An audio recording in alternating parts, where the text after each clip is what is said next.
ce soir. Nous te rendons grâce parce que c'est toi qui nous as permis hier de nous trouver ici et qui nous permet encore d'être là. Nous ne sommes pas ici parce que nous sommes dignes d'être ici. Nous sommes ici parce que tu nous as accordé cette grâce et cette faveur. Comme tu as dit dans ta parole, il est doux et agréable de demeurer ensemble. Puisque tu nous donnes l'opportunité de demeurer ensemble, nous voulons te dire merci. Bénis chacun de nous, bénis ce moment, au nom de Jésus. Amen. Merci beaucoup, nous pouvons nous asseoir dans la présence de notre Seigneur.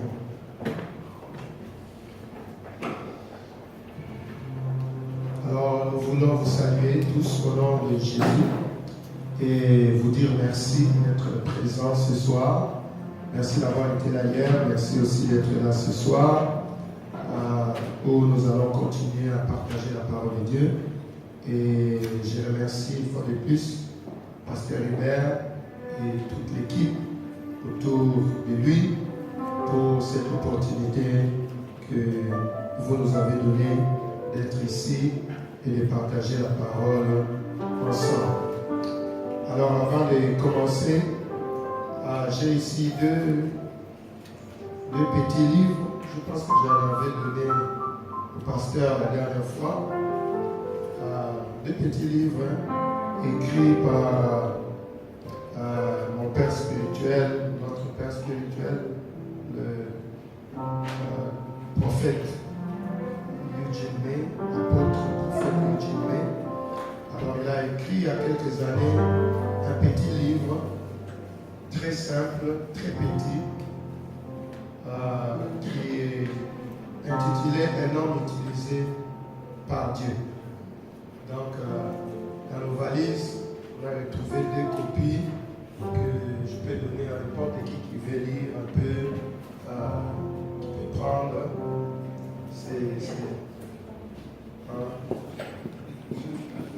N'importe qui peut lire et prendre.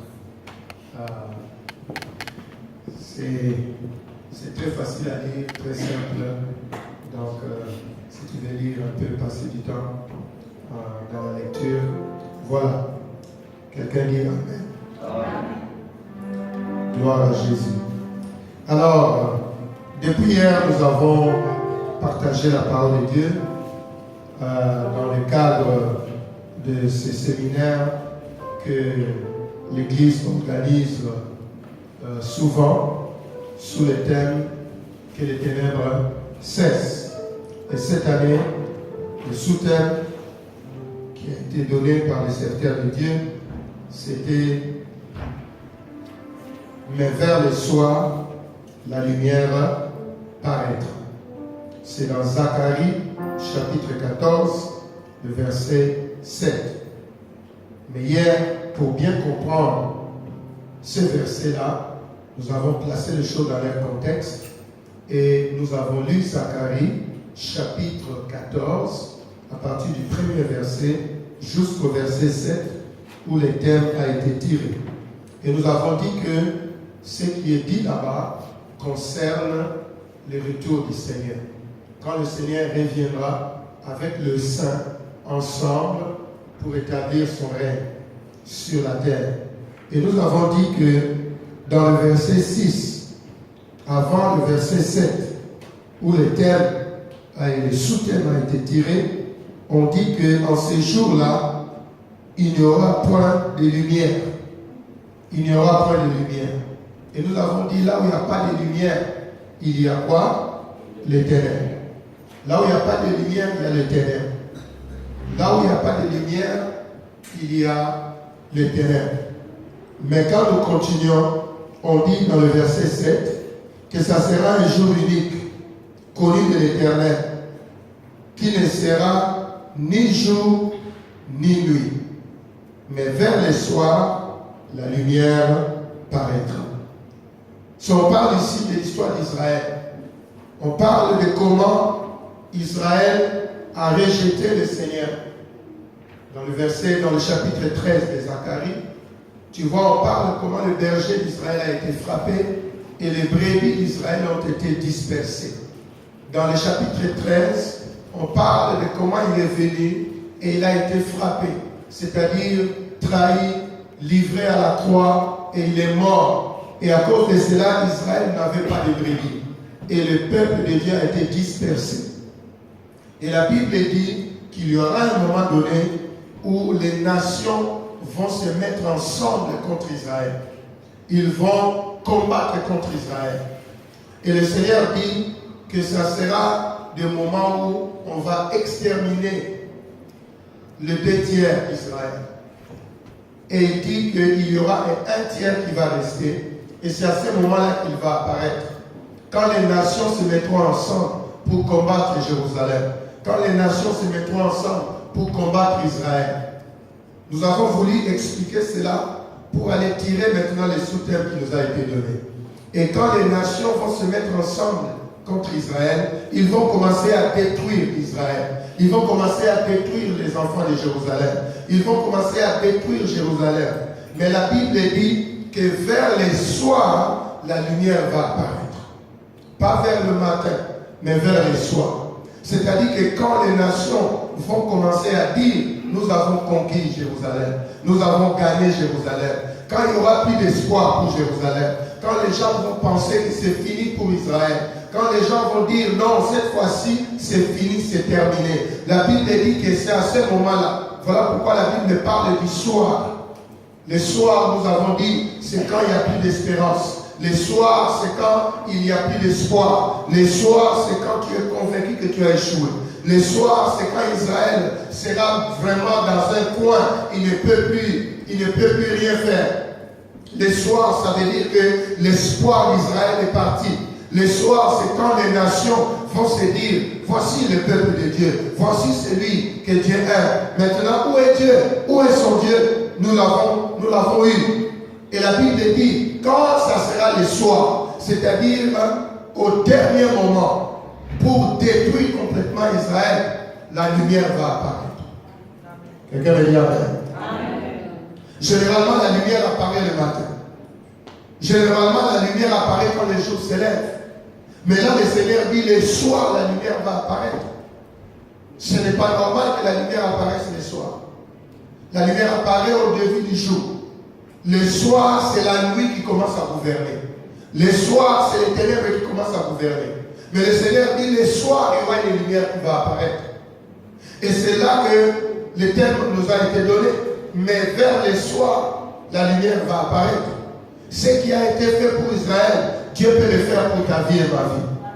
Dieu peut le faire pour nous. Au moment où nous pensons que c'est fini. Au moment où les ténèbres pensent qu'ils nous ont eu. Au moment où les mal pensent qu'ils nous gouvernent. Au moment où nous pensons que nous n'avons plus d'espoir. Au moment où nous pensons que nous sommes désespérés. Au moment où nous croyons que la chose ne marchera pas. Au moment où nous voyons les soirs arriver. Mais le Seigneur dit, en ce moment-là, je peux lever les lumières. Je peux donner encore de l'espérance. Quelqu'un dit merci Seigneur Jésus. Mais avant de dire ça, la Bible dit, ça sera un jour qui ne sera ni jour ni nuit. Un jour particulier, mais qui ne sera ni jour ni nuit. Pourquoi? Parce qu'avant cela, on a dit il y a le ténèbre. Et là où il y a le ténèbre, on ne peut plus distinguer quoi que ce soit. Le Seigneur dit dans le verset 6, il n'y aura pas de lumière. C'est-à-dire, il y aura les ténèbres. Et il continue en disant, c'est un jour où ça sera ni jour ni nuit. Qu'est-ce que cela veut dire? Ça sera un mélange. Qu'est-ce que cela veut dire? Ça sera une confusion. Qu'est-ce que cela veut dire? On ne pourra pas distinguer. On ne saura pas qui est qui. Ça sera la confusion totale. Là où il y a les ténèbres, il y a la confusion totale. La Bible dit, ça sera ni jour ni nuit. On ne pourra pas avoir l'intelligence du temps. On ne pourra pas avoir le discernement. On ne comprendra pas ce qui se passe. Parfois dans ma vie, j'arrive à un moment où je peux être là, je ne comprends pas très bien ce qui se passe. Je vis une vie qui n'est ni jour ni nuit. C'est-à-dire les jours et la nuit sont mélangés. Dans d'autres versions de la Bible, on dit il y aura un mélange entre la nuit et le jour. Alors que dans Genèse, le Seigneur a dit les jours et la nuit vont se succéder, ils ne vont pas se mélanger. Mais là où il y a les ténèbres, il y a une confusion terrible. Là où il y a les ténèbres, tu ne peux plus distinguer les choses. C'est comme ça que nous avons dit, l'une des caractéristiques des ténèbres, c'est la confusion. Quand quelqu'un vit dans sa vie, il marche et il te dit, je suis confus. C'est-à-dire que les ténèbres ont pris contrôle de sa vie. Quand quelqu'un commence à dire, je ne comprends pas, je suis dans la confusion totale, je ne comprends pas ce qui se passe, je ne peux pas distinguer quoi que ce soit, ça veut dire que les ténèbres ont gouverné. Quelqu'un me dit Amen. Amen. Quand il y a les ténèbres, l'une des caractéristiques des ténèbres, c'est la confusion.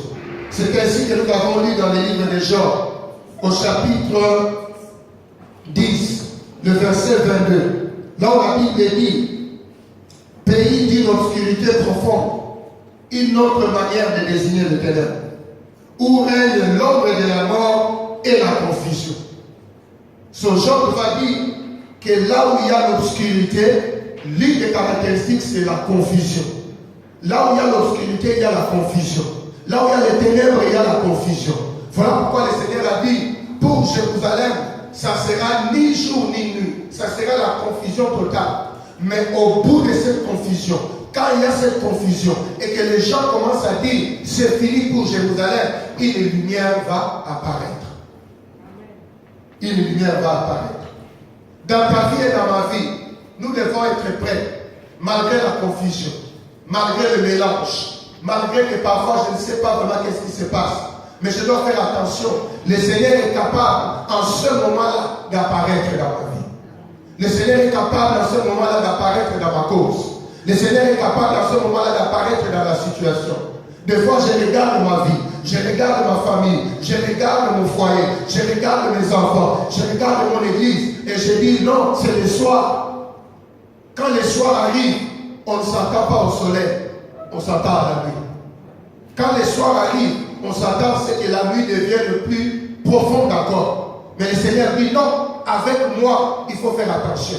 Parce que même si le soir arrive, au lieu que ça soit la nuit, ça peut être le matin. Amen. Au lieu que ça soit la nuit, ça peut être la journée. Amen. Normalement, tu commences le matin, tu vas à midi, tu deviens le soir, et après tu vas vers la nuit. Mais le Seigneur dit, moi, quelqu'un peut avoir l'impression que le matin est passé, l'après-midi est passé, le soir commence à venir. Là où il s'attend à la nuit, moi je peux élever une lumière. Amen. Alléluia. Donc, l'une des caractéristiques des ténèbres, c'est la confusion. Je vais dire quelques petits points sur la confusion. Il y a tellement de choses qu'on peut dire, mais je vais marquer juste quelques points pour ce soir. Pour, comme je dis toujours, rester dans le temps. Amen.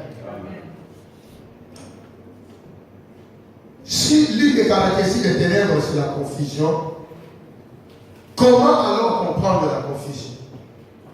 Comment alors comprendre que je vis une confusion? Je ne vais pas te fatiguer par des définitions. C'est quoi la confusion? Je suis en France, je dois faire attention. C'est vous qui connaissez mieux le français que nous. Amen. Alors, je ne vais pas aller là-bas parce que vous risquez de m'attraper. Mais qu'est-ce qui se passe là où il y a la confusion? Je vais donner seulement certains points. Premier point. Là où il y a la confusion, il y a un trouble causé par ce qu'on vit et qui est différent de ce qu'on aurait dû vivre. Première chose, là où il y a la confusion, on est troublé. Pourquoi on est troublé? Parce que ce qu'on vit n'est pas ce qu'on aurait dû vivre. Ça mène la confusion. Souvent dans ma vie, je suis dans la confusion quand je me rends compte que ce n'est pas le plan de Dieu. Ce n'est pas ce que Dieu avait prévu pour moi. Ce n'est pas ce que Dieu avait planifié pour moi. Quand l'homme est en train de vivre, quand la femme est en train de vivre, quand une famille est en train de vivre, quand un couple est en train de vivre, quand des jeunes sont en train de vivre, et ils regardent leur vie, et ils se disent, mais ça, ce n'est pas le plan que Dieu avait pour moi. On appelle ça la confusion. Quelqu'un me dit Amen. Parce que ce que je vis, ce n'est pas ce que je m'attendais à vivre. Ce que je vis n'a rien à voir avec la promesse de Dieu. Ce que je vis n'a rien à voir avec ce que je suis pour Dieu. Ce que je vis n'a rien à voir avec les caractéristiques de ce ce que quelqu'un qui marche avec Dieu doit vivre. Ce que je vis ne ressemble pas à ce qu'un peuple que Dieu a choisi doit vivre. Quelqu'un me dit Amen. Amen. C'est ainsi que si tu vas par exemple, tu connais ça bien dans le livre de Daniel. Dans le livre de Daniel, je pense que c'est dans le chapitre 9e de Daniel. Daniel chapitre 9, à partir du premier verset. Dans le livre du prophète Daniel, à partir du premier verset, si tu vas là-bas, tu vas voir ce que Daniel est en train de dire. Daniel était en train de faire la prière. Il était en train de prier. À partir du premier verset, il va dire ceci. La première année de Darius, fils d'Assuérus, de la race de Mèdes, lequel était devenu roi du royaume de Chaldéens. La première année de son règne, moi Daniel, je vis par les livres qu'il devait s'écouler 70 ans pour les ruines de Jérusalem, d'après le nombre des années dont l'Éternel avait parlé à Jérémie le prophète. J'ai tourné ma face vers le Seigneur, Dieu, afin de recourir à la prière et aux supplications, en jeûnant et en prenant le sac et la cendre. J'ai prié l'Éternel mon Dieu et je lui fis cette confession. Verset 5. Seigneur Dieu grand et redoutable, toi qui gardes ton alliance et qui fais miséricorde à ceux qui t'aiment et qui observent tes commandements, nous avons péché, nous avons commis l'iniquité, nous avons été méchants et rebelles. Nous nous sommes détournés de tes commandements et de tes ordonnances. Nous n'avons pas écouté tes serviteurs les prophètes qui ont parlé en ton nom à nos rois, à nos chefs et à nos pères et à tout le peuple du pays. À toi, Seigneur, est la justice et à nous la confusion de face en ce jour aux hommes de Juda, aux habitants de Jérusalem et à tout Israël, à ceux qui sont près et à ceux qui sont loin, dans tous les pays où tu les as chassés à cause des infidélités dont ils se sont rendus coupables envers toi, Seigneur. À nous la confusion de face, à nos rois, à nos chefs, à nos pères, parce que nous avons péché contre toi auprès du Seigneur notre Dieu. La miséricorde et le pardon, car nous avons été rebelles envers lui. Quelqu'un acclame la parole du Seigneur.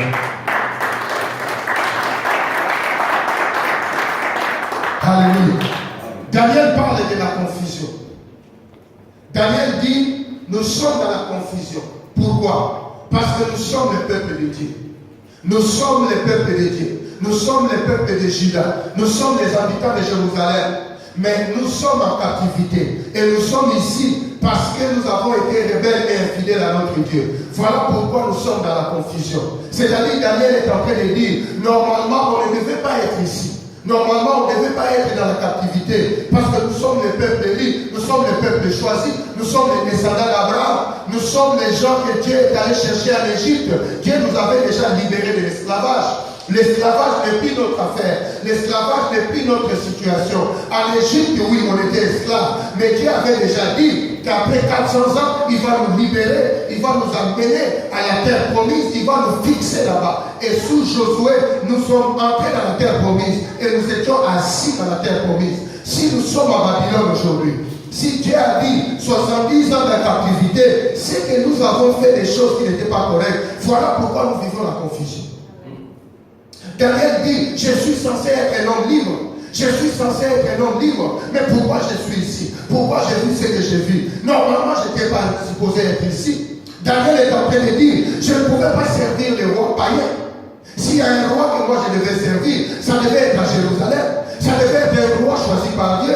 Ça devait être un roi oué par un sacrificateur. Ça devait être un roi prophétisé par un prophète. Maintenant, je me retrouve ici en train de de servir le roi païen et je dois me cacher, je dois refuser sa nourriture pour rester pur, je dois refuser son vin pour rester pur. Normalement, je ne veux pas être ici. Ce que je vis n'est pas ce que je devais vivre, c'est qu'il y a une confusion quelque part. Quelqu'un me dit amen. C'est ce qui a poussé Daniel dans la prière. Tu sais, quand un enfant de Dieu vit la confusion, ça le pousse dans la prière. Quand une femme vit la confusion, ça la pousse dans la prière. Quand un homme vit la confusion, ça le pousse dans la prière. Même un jeune, il est jeune, mais il a un discernement. Il peut dire non, mes études devaient aller. Moi, je suis un enfant de Dieu. Si mes études ne marchent pas, c'est qu'il y a une confusion quelque part. C'est comme ça qu'une femme réfléchit. Il regarde, il dit non. Ma maison ne devait pas aller comme ça. Mon foyer ne devait pas aller comme ça. C'est qu'il y a quelque part une confusion qui a été commise.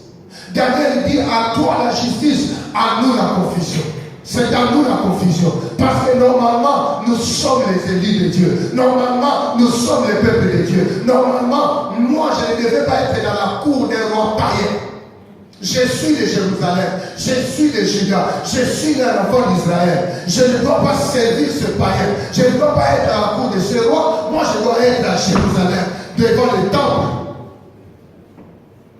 La Bible dit Daniel a ouvert la fenêtre et il était en train de prier en direction de Jérusalem.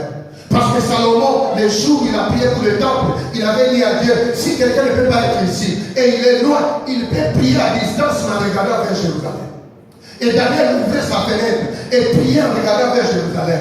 Mais Daniel s'est posé la question, pourquoi je ne suis pas à Jérusalem?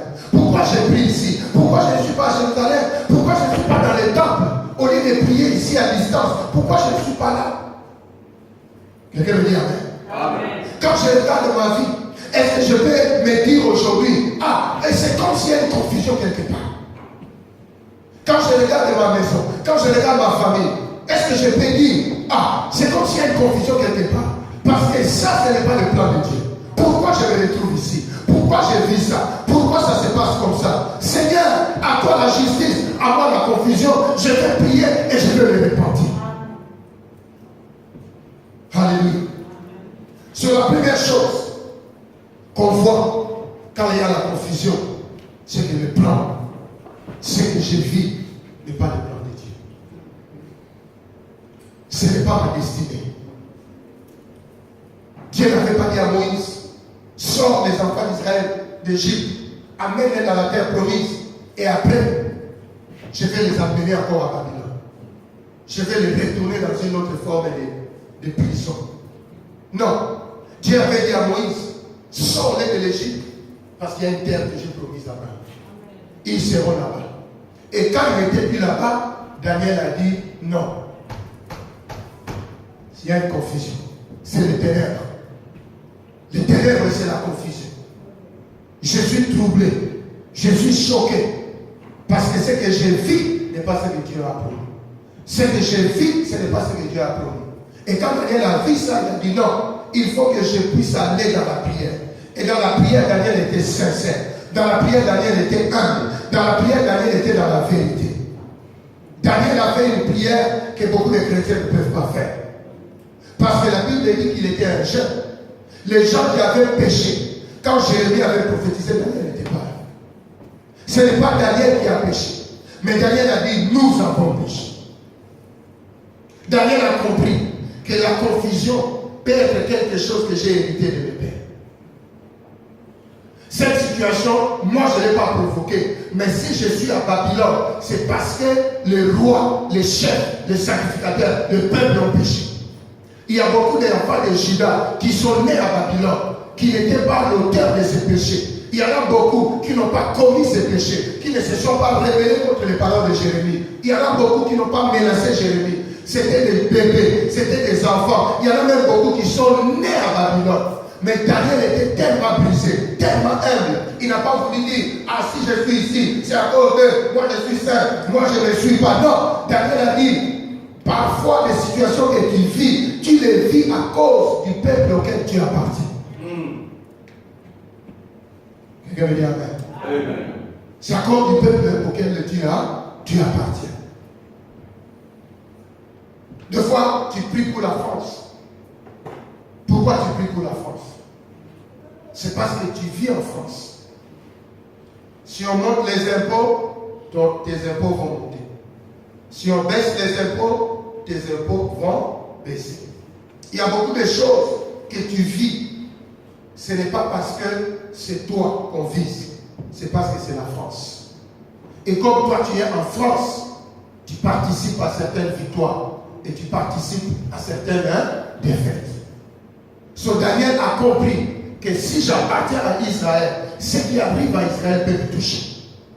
Voilà pourquoi il n'a pas dit, puisque moi je n'étais pas là, j'étais un enfant, peut-être je suis né à Babylone, moi je ne connais pas ces choses-là, je suis correct, comme on dit chez nous. Daniel a dit, non, si j'appartiens à Juda, quand il y a un problème qui touche Juda, je prie pour Juda. Je me mets là-dedans. Quelqu'un me dit amen. Parce que quand Juda célèbre, moi aussi je célèbre. Parce que le Seigneur n'avait pas dit, Daniel va aller en captivité. Il a dit, Juda va aller en captivité. Et comme Daniel fait partie de Juda, il se retrouve là. Quelqu'un me dit amen. So, il y a certaines victoires que nous expérimentons parce que nous appartenons à Juda. Mais aussi certaines défaites que nous expérimentons parce que nous appartenons à Juda. Amen.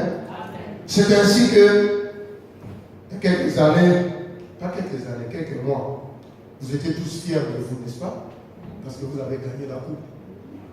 Mais tu n'as pas joué, mais tu étais fier d'être en France et de gagner la coupe. Si vous aviez perdu, j'aurais souhaité que vous puissiez perdre parce que j'étais pour l'autre équipe. Non, mais j'ai là. Mais si vous avez perdu, vous allez perdre tous. Alléluia. Maintenant, la question que tu peux te poser ce soir, est-ce qu'il y a une confusion quelque part? Est-ce qu'il y a quelque chose que j'ai vu qui ne ressemble pas à la promesse, qui n'est pas normal pour Juda? Parce que j'ai déjà été esclave en Égypte et j'ai quitté l'Égypte. Est-ce que je dois encore être esclave de Babylone? C'est qu'il y a quelque chose qui n'a pas bien tourné. C'est qu'il y a une confusion quelque part. Et je peux aller vers le Seigneur et lui dire, Seigneur, à toi la justice, à moi la confusion. Et une façon de mettre fin à la confusion, c'est d'être comme Daniel, d'être un homme de prière, d'être une femme de prière et d'être un homme d'humilité, d'être une femme d'humilité. Une manière de mettre fin à la confusion, c'est d'avoir une attitude responsable. Daniel a dit non, Dieu est bon. Il ne peut pas permettre ça. Si nous sommes ici, la faute ne doit pas être à Dieu. Parce qu'il a dit à toi la justice, à nous la confusion. Tu sais, parfois dans la vie, pour que tu ailles vers la victoire, pour que tu ailles vers la solution, il faut que tu aies l'humilité de reconnaître que Dieu n'est pas responsable de ce que tu vis. Et que c'est toi qui es responsable de ça. Si tu ne prends pas la responsabilité, c'est difficile que tu trouves des solutions. Il ne faut pas que tu puisses être quelqu'un qui manque de brisement devant le Seigneur. Parfois, tu viens devant Dieu et tu dis à Dieu, tu es juste. Si moi je vis ça, c'est à cause de moi. Toi, tu n'as rien à voir. Toi, tu es saint et tu es juste là où tu es. C'est moi.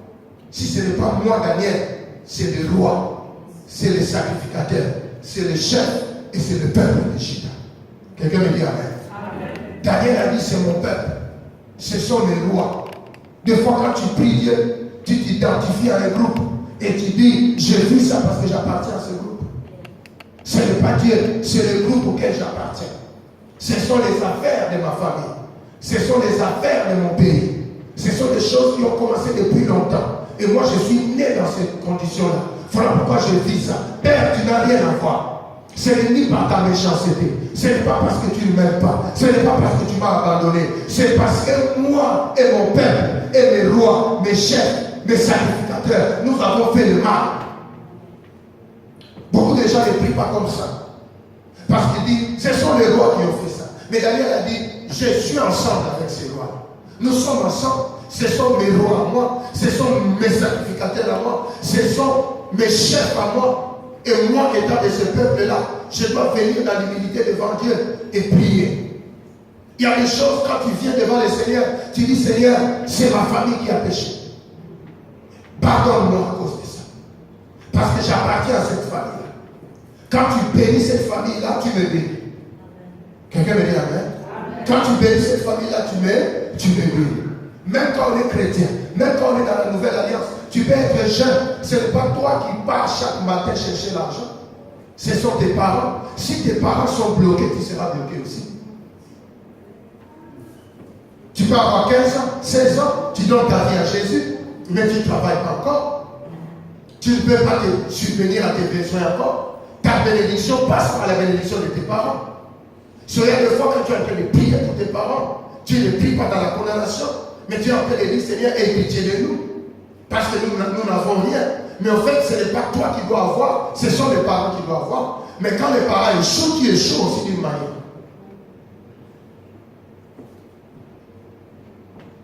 Quelqu'un dit amen. Amen. Voilà pourquoi une fois, le Seigneur va dire même aux enfants d'Israël, priez pour la paix de la ville où je vous ai amené, parce que votre paix dépend de la paix de cette ville. Quelqu'un me dit amen. Amen. Sur le fois, pour que ta confusion s'arrête, il faut que tu pries pour la France. Parce que quand l'économie de la France prospère, toi aussi tu prospères. C'est vrai que tu peux prospérer seul dans ton coin, c'est possible. Mais beaucoup de choses vont bien marcher si tu pries aussi pour le pays. Si tu pries aussi pour le pays.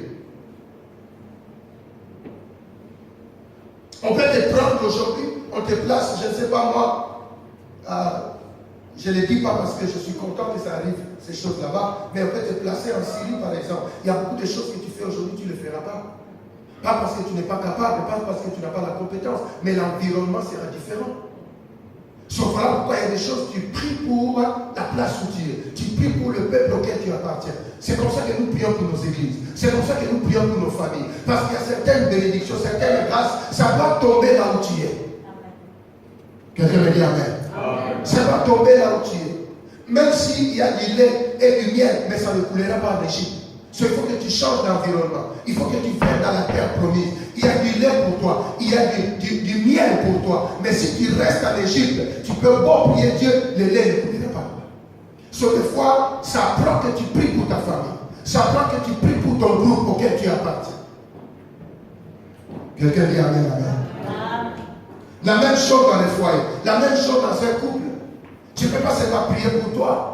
Parce qu'il y a des grâces, il y a des bénédictions, ça doit toucher ton mari pour te toucher. Ça doit toucher ta femme pour te toucher. Si ta femme est bénie, tu peux être béni avec elle. Si ton mari est béni, tu peux être béni avec lui. Il y a des victoires qui ne viendront pas seulement de toi. Il y a des victoires qui ne viendront pas seulement de moi. Il y a des choses, Dieu passe par ma femme pour me les donner. Quelqu'un me dit amen.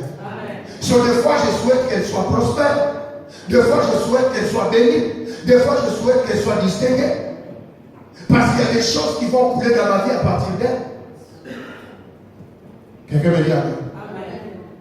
Il y a des choses où, là où elle va travailler, je n'ai pas besoin moi aussi d'aller là-bas. Mais ce qu'elle gagnera, ça va me bénir. C'est elle qui est partie travailler, mais elle dit, pasteur, je t'ai acheté ce costume-là. C'est une grâce, c'est une bénédiction. Je ne suis pas allé travailler moi-même, mais j'ai pris pour les gens qui peuvent m'aider à sortir de la confusion. Daniel a compris, même si moi, je ne me suis pas à Babylone, mais cette affaire dépasse Daniel. C'est l'affaire de mon peuple. Cette confusion ne vient pas seulement de moi. Cette confusion vient du peuple. Et quand je vis ce qui n'était pas planifié par Dieu, je peux dire qu'il y a la confusion. Quelqu'un me dit amen. Amen. Deuxième chose, là où il y a la confusion, il y a absence d'ordre et d'organisation. Là où il y a la confusion, il y a absence d'ordre et d'organisation. L'une des caractéristiques des ténèbres, c'est de bouger l'ordre, c'est de détruire l'ordre, c'est d'empêcher qu'il y ait organisation. C'est l'une des caractéristiques des ténèbres. Là où il y a les ténèbres, les gens ne sont pas organisés. Là où il y a les ténèbres, ma vie n'est pas organisée. Le désordre est une caractéristique des ténèbres. Quelqu'un me dit amen. Le désordre est une caractéristique des ténèbres. Voilà pourquoi dans Genèse chapitre 1, la Bible dit qu'il y avait le chaos, il y avait le désordre. Et le Seigneur est venu pour essayer d'arrêter les désordres. Voilà pourquoi il a commencé à organiser les choses. Voilà pourquoi il a commencé à placer les choses. Le Seigneur a commencé à dire non, l'eau ne peut pas être mêlée avec la terre. Il faut que l'eau soit là-bas, la terre là-bas. Le Seigneur a commencé à organiser les choses. Il a dit les animaux qui volent ne peuvent pas être avec les animaux qui marchent. Il dit vous marchez, les autres vont voler là. Je leur donne des ailes. Sur l'une des caractéristiques de là où il y a la confusion, c'est le désordre et l'absence d'organisation.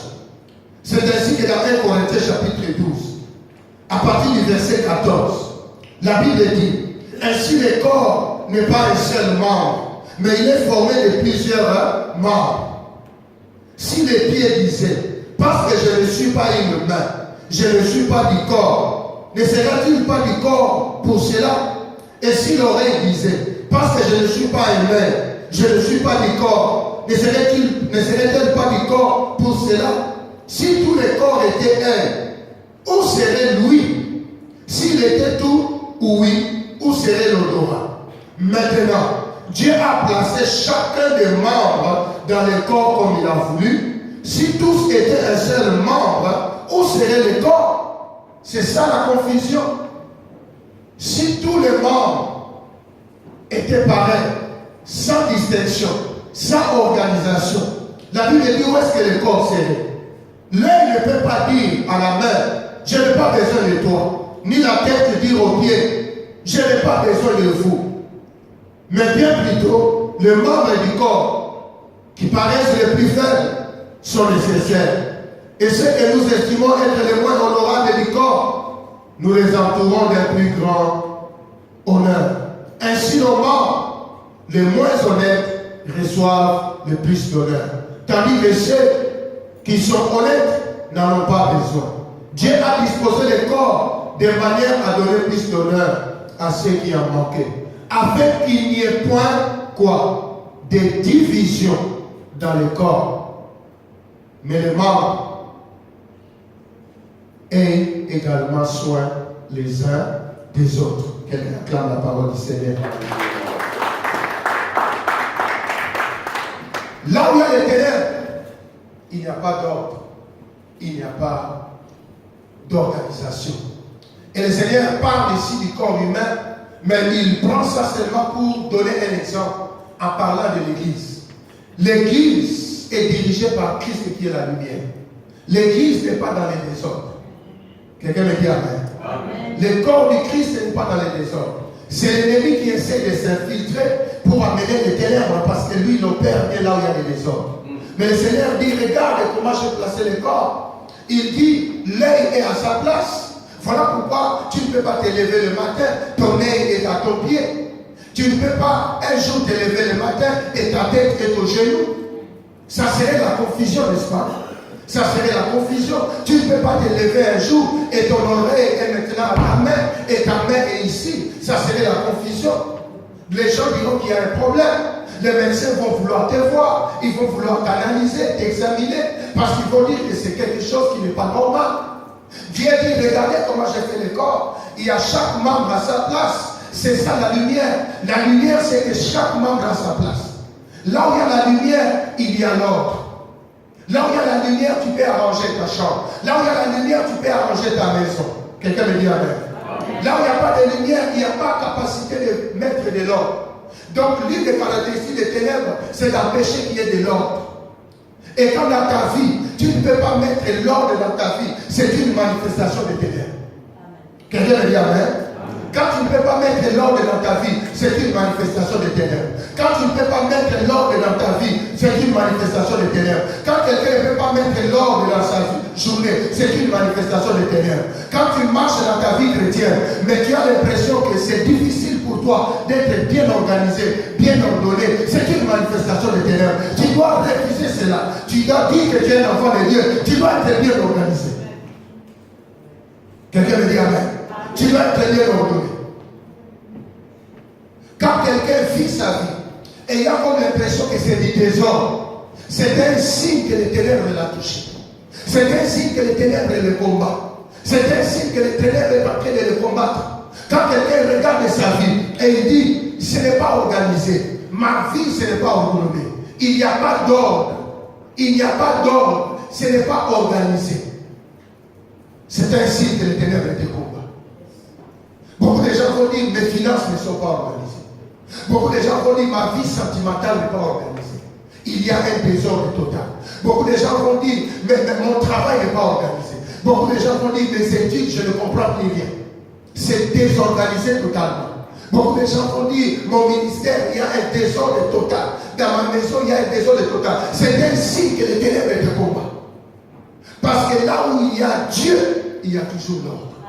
Là où il y a la lumière, il y a toujours l'ordre. Plus tard, l'apôtre va dire, Dieu n'est pas un Dieu de désordre, mais il est un Dieu d'ordre. Il est un Dieu d'ordre.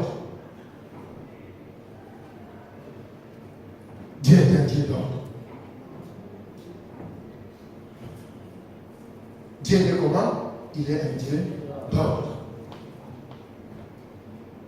Ça, c'est un autre signe de confusion.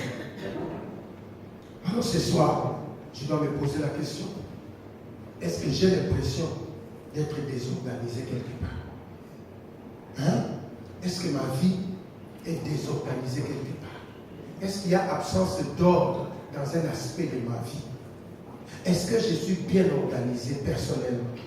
Est-ce que je suis bien organisé dans mes relations? Est-ce que je suis bien organisé dans ma vie spirituelle?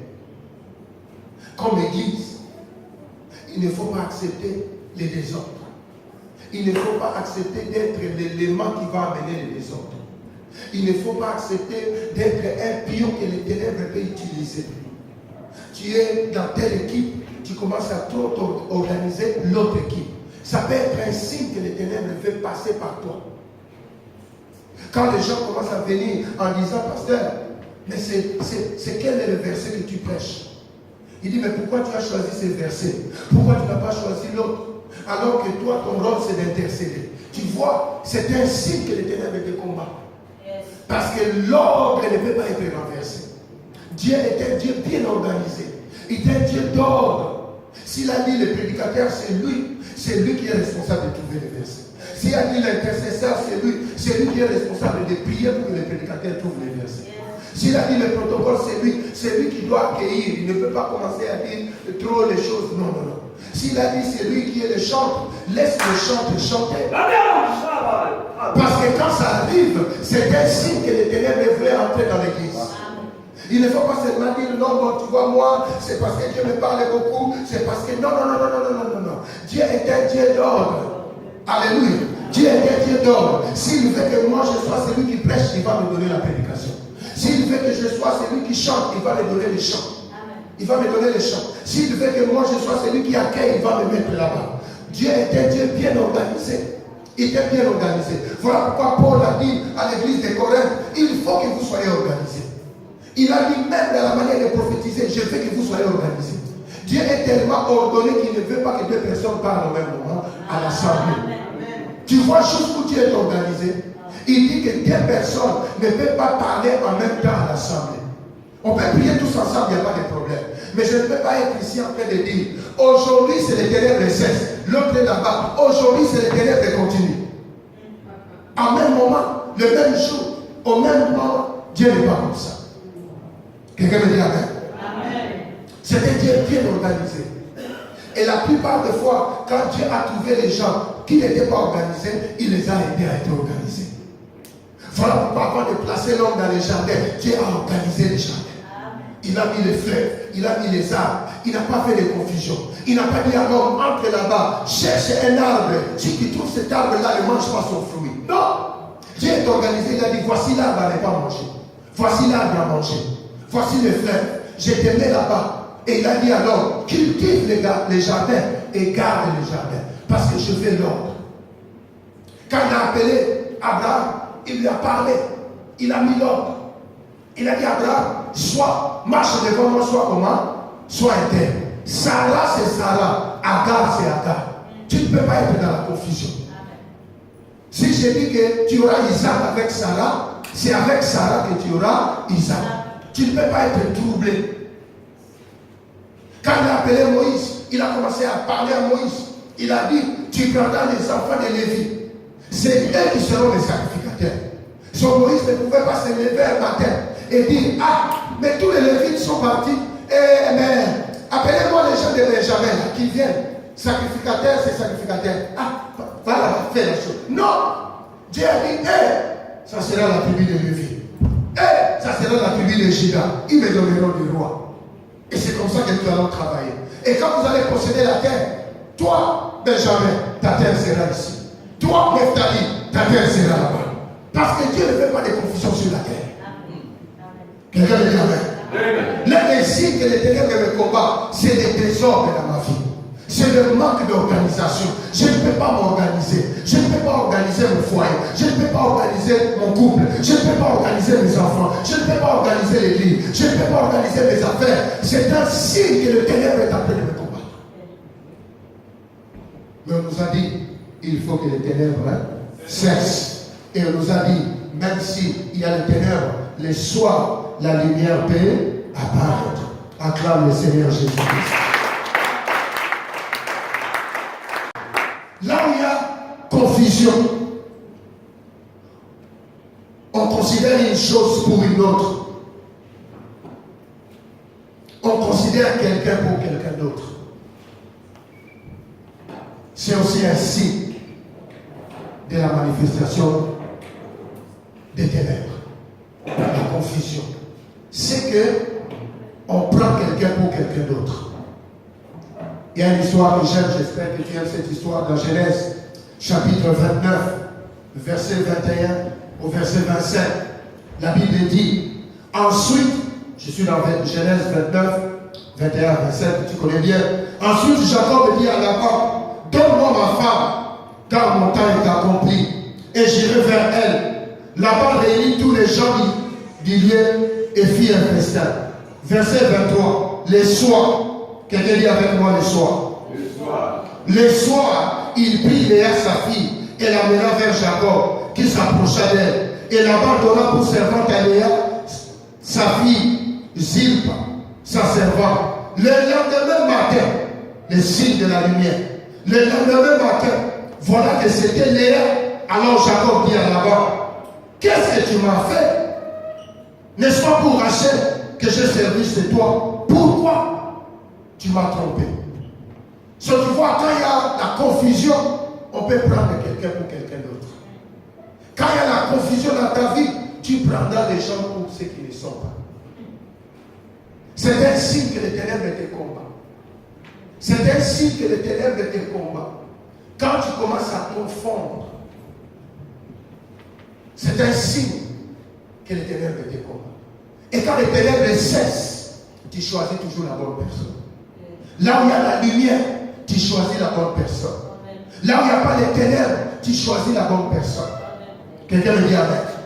En tant que pasteur, si je ne suis pas dans les ténèbres, je choisis les bons collaborateurs. Je place la bonne personne. Mais quand je suis un peu combattu dans les ténèbres, je peux placer quelqu'un, mais c'est un mercenaire. Ce n'est pas quelqu'un qui doit être là. Quand je suis parent, c'est la même chose. Je peux prendre mon fils qui est appelé à faire telle chose, moi je le dirige vers telle autre chose. Je le prends pour quelqu'un qui n'est pas. Je peux prendre ma fille, je l'encadre pour autre chose, alors que Dieu l'a destinée à autre chose. Tu vois, je la prends pour quelqu'un qui n'est pas. Quand j'ai grandi et je vais me marier, si je suis combattu par les ténèbres, je peux d'abord choisir quelqu'un qui n'est pas à moi. Des fois, je me rends compte après. Ah, c'était les ténèbres. Dans les ténèbres, tu es confond. Tu es dans la confusion. Dans les ténèbres, tu prends quelqu'un pour celui qui n'est pas. Dans les ténèbres, tu approches un homme qui n'est pas à toi. Dans les ténèbres, tu approches la femme qui ne t'appartient pas. Dans les ténèbres, tu choisis des partenaires avec qui tu ne dois pas être. Dans les ténèbres, tu fais des affaires avec celui avec qui tu ne dois pas faire des affaires. Jacob, la Bible dit les soirs, c'est-à-dire là où il n'y a pas de lumière, on lui a donné une autre femme. Elle a pris la femme, elle est partie. On a même donné une servante. Il avait déjà les paquets au complet. Il était sur le point de partir. Jacob a été sauvé par le matin. Jacob a été sauvé par la lumière. Jacob a été sauvé par la lumière. Quand la lumière s'est levée, Jacob a reconnu qu'il y avait un problème. Quand la lumière s'est levée, Jacob a reconnu qu'il y avait une confusion quelque part. Quand la lumière s'est levée, Jacob a dit, mais non, ce n'est pas ça. Ça c'est Léa, ça c'est pas Rachel. Jacob a reconnu cela. Et dans les termes, on nous a dit, mais le soir, la lumière va apparaître. Je déclare que dans ta vie, la lumière est en train d'apparaître. Et tu distingueras Léa et Rachel. Le temps est venu pour que tu vois que Léa c'était Léa. Le temps est venu pour que tu vois que Rachel c'est Rachel. Alléluia. Je ne sais pas ce que Rachel et Léa représentent dans ta vie ce soir. Excusez-moi, j'ai l'habitude de prêcher le matin. Je ne sais pas ce que Léa et Rachel représentent. Léa c'est ce que Jacob a eu la nuit. Rachel c'est ce qu'il a travaillé pour les jours. Quand il est arrivé en fuyant Esaü, il est arrivé, il n'était pas arrivé la nuit, il était arrivé le jour. Il a vu Rachel venir. Et il a dit, ah, moi je vais travailler pour Rachel. Et il a commencé à travailler chaque jour en regardant Rachel. Il a commencé à travailler chaque jour en regardant Rachel. Mais quand le soir est venu, l'ennemi a essayé. Le soir, les diables peut essayer de te donner celui qui n'était pas à toi. Les soirs, les diables peut essayer de te donner la personne qui n'était pas à toi.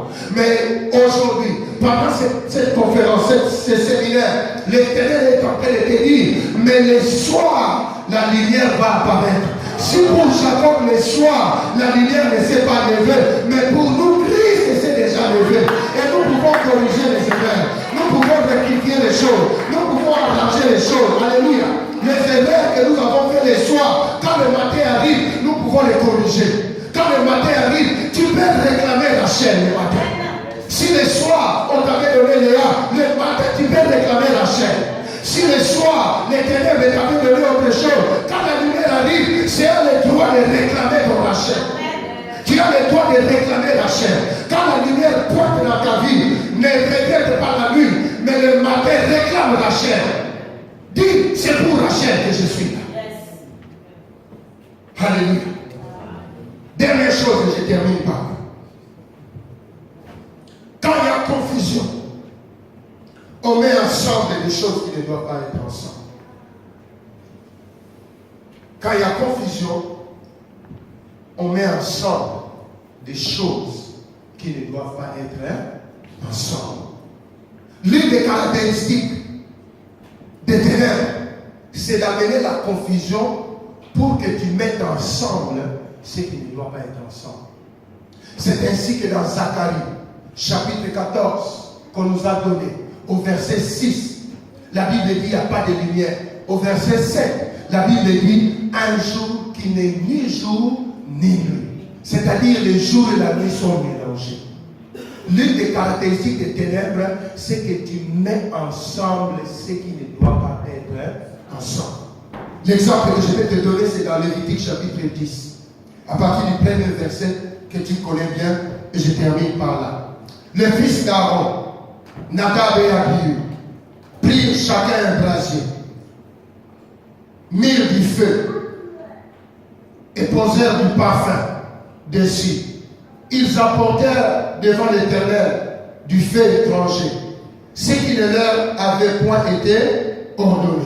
Alors le feu sortit de devant l'Éternel et le consuma. Il mourut devant l'Éternel. Moïse dit à Aaron, c'est ce que l'Éternel a déclaré lorsqu'il a dit, je serai sanctifié parce qu'il s'approche de moi. Et je serai glorifié en présence de tout le peuple. Aaron parla, garda le silence. Et Moïse appela Michaël et Etsaphan, fils d'Uziel, oncle d'Aaron, et il leur dit, approchez-vous, emportez vos frères loin du sanctuaire, hors du camp.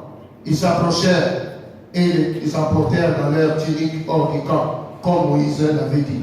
Moïse dit à Aaron, à Éléazar et à Ithamar, fils d'Aaron, vous ne découvrez point vos têtes, et vous ne déchirerez point vos vêtements, de peur que vous ne mouriez, et que l'Éternel ne s'irrite contre toute l'assemblée.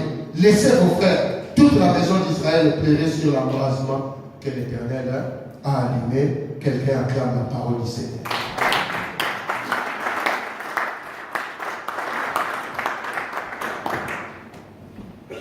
Là où il y a les ténèbres, il y a la confusion.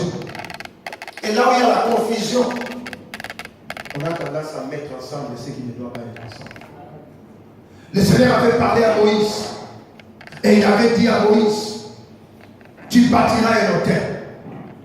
Et c'est là qu'on viendra avec le sacrifice. Il a mis un autel à l'entrée du parvis.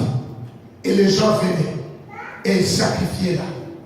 Et quand tu entres dans le tabernacle, il a mis un autre autel de parfum. C'est là où on mettait l'encens et on consumait. Et l'odeur montait vers Dieu. Mais la Bible dit ces jours-là, les enfants d'Aaron ont pris un brasier. Ce n'était pas l'autel que Dieu avait ordonné. Ce n'était pas l'autel que Dieu avait prévu pour mettre le feu et mettre le sacrifice. La Bible dit ils ont pris un brasier. C'est-à-dire ils ont fabriqué quelque chose d'autre en dehors des instructions que Dieu avait dit. Maintenant, la Bible dit ils ont pris le front. Ils ont amené sur le brasier. Et ils voulaient amener cela dans la présence de Dieu. Leur propre brasier a été mélangé avec l'autel. Ils ont voulu faire pour Dieu quelque chose qui n'était pas dans la loi. Ils ont mélangé. C'est ainsi que le Seigneur va dire à Moïse, ils ont amené un feu étranger là où il y a le véritable feu de l'Éternel.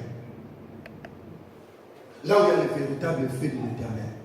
Le Seigneur avait dit à Moïse, vous allumerez le feu et le feu ne s'éteindra pas. Il y avait quelque part là-bas où le feu ne s'éteignait jamais. Quand le feu veut diminuer, on vient changer. Quand le feu veut diminuer, on vient. Il y avait un feu là-bas. Mais le feu que ces gens-là ont allumé, on voulait le mélanger. Tu sais, les signes que les ténèbres et des combats, c'est que tu mets ensemble ce qui ne doit pas être ensemble. Ce que tu mets ensemble et ce qui ne doit pas être ensemble. Là où il y a les ténèbres et règnes, tu vas voir les chrétiens vivre comme les païens. C'est un signe des ténèbres. Parce qu'il y a un mélange. La Bible dit, vous êtes une race élue, un sacerdoce royal, un peuple acquis, une nation sainte. La Bible dit, il nous a transféré les ténèbres vers la lumière. Pourquoi? Parce qu'il ne voulait pas qu'on soit mélangés. La Bible dit, ne te retrouve pas sur un jour disparate avec les infidèles. La Bible dit, sortez du milieu d'eux et faites quoi? Et séparez-vous. Quand quelqu'un commence à mélanger des choses qui ne doivent pas être ensemble, c'est un signe que les ténèbres ne combattent. La question ce soir, est-ce que tu mélanges quelque chose qui ne tu dois pas mélanger? Quelqu'un me dit amen. C'est un grand signe des ténèbres. Tu sais, moi j'ai deux filles et j'ai un fils. Si je commence à confondre ma fille et ma femme, c'est une grande manifestation du monde des ténèbres. C'est vraiment les ténèbres est assis sur toi. Parce que tu mélanges une chose qu'on ne peut pas mélanger. Ta femme, c'est ta femme. Tu ne pourras pas la mélanger avec notre sœur à l'église. Tu ne pourrais pas la mélanger avec ta fille. C'est une confusion terrible. C'est une confusion comment? Terrible. Voilà pourquoi quand tu lis la parole de Dieu dans l'ancienne loi, quand Dieu donnait la loi à Moïse, il disait que l'homme ne se mette pas avec une bête. C'est la confusion. Pourquoi? Parce qu'il mélange des choses qui ne doivent pas se mélanger. Et nous vivons un temps où le mélange est la caractéristique du monde maintenant. On mélange tout. Les gens disent ça, peu importe, mettez-vous ensemble. Vous pouvez être deux hommes, mettez-vous ensemble. Vous pouvez être deux femmes, mettez-vous ensemble. Un homme et un animal, mettez ensemble. Mais ce sont des choses qui ne se mélangent pas. Et ces jours-là, quand ces jeunes-là ont voulu mélanger le feu de Dieu avec leur propre feu, la Bible dit Dieu les a tués. Parce qu'il a compris que c'était les ténèbres qui voulaient entrer dans le tabernacle. Première chose, quand il y a des ténèbres, on se rend compte qu'on ne vit pas ce qu'on devait vivre. Deuxième chose, quand il y a des ténèbres, il y a absence d'ordre et d'organisation. Troisième chose, quand il y a des ténèbres, on prend une personne pour la personne qui n'est pas. Quatrièmement, quand il y a des ténèbres, on mélange des choses qu'on ne doit pas mélanger. Il y a des choses que tu ne mets pas ensemble. La Bible dit, si tu sépares ce qui est vil de ce qui est précieux, tu deviendras ma bouche. Toi, tu vois, Dieu fait attention. Il dit, ne mélange pas. Tu ne peux pas venir avec la parole de Dieu et toucher à la franc-maçonnerie, toucher à la magie, toucher au gris-gris africain, mettre des choses sous la langue pour prophétiser. Tu ne peux pas le faire. Si tu veux le faire, va le faire là-bas. Laisse. Voilà pourquoi la Bible dit, quand tu n'es pas, tu dois être froid ou tu dois être chaud. Si tu es tiède, le Seigneur dit quoi? Je t'ai vomi. Parce que tiède, c'est le mélange, c'est la caractéristique du monde des ténèbres. Le monde des ténèbres, c'est l'une des caractéristiques du monde des ténèbres, c'est que le mal n'existe pas, le bien n'existe pas. Les Chinois représentent ça par deux couleurs qui se rentrent l'une dans l'autre. Et ils disent qu'il n'y a pas le mal en soi, il n'y a pas le bien en soi. Tout dépend de ton interprétation, des journées, de comment tu t'es levé. Alors que le Seigneur est clair, je mets devant toi la vie et la mort. Choisis quoi? Non, il ne dit pas les deux, ce n'est pas la même chose. Il dit, je mets devant toi la malédiction et la bénédiction. Choisis quoi? Choisis la bénédiction. Dieu ne confond pas. Nous devons faire très attention. Amen. Nous devons faire très attention. Mais heureusement, pour cette année, on nous dit, même s'il y a les soirs où on se rend compte qu'on ne vit pas les plans de Dieu, même s'il y a les soirs où on se rend compte qu'il n'y a pas d'organisation dans ma vie, même si c'est les soirs où je me rends compte que j'ai confondu les gens dans ma vie, même si c'est les soirs où je me rends compte que j'ai mélangé ce que je ne dois pas mélanger, mais la Bible dit les soirs, la lumière peut apparaître. Et quand Jésus apparaît dans ta vie, il peut pardonner les mélanges, il peut pardonner la confusion, il peut te restaurer là où tu étais dans le désordre. Il vient dans ta vie, il met de l'ordre. Il vient dans ta vie, il sépare Léa de Rachel. Il vient dans ta vie, il sépare le feu étranger du feu de l'Éternel. Il vient dans ta vie, il pardonne la confusion et il te fait du bien. Et Jésus est là pour nous faire du bien. Jésus est là pour nous faire du bien. Voilà pourquoi tu l'acclames. Alléluia. Tu acclames Jésus. Tu acclames la gloire de Dieu. Tu acclames le Seigneur des Seigneurs. Tu acclames le roi de roi. Et tu es venu dans la présence de Dieu. Je ne veux plus te prendre beaucoup de temps. Tu es venu dans la présence de Dieu. Tu es debout dans la présence de Dieu. Je ne vais plus te prendre beaucoup de temps. On va juste prier rapidement par rapport à ces 4 points.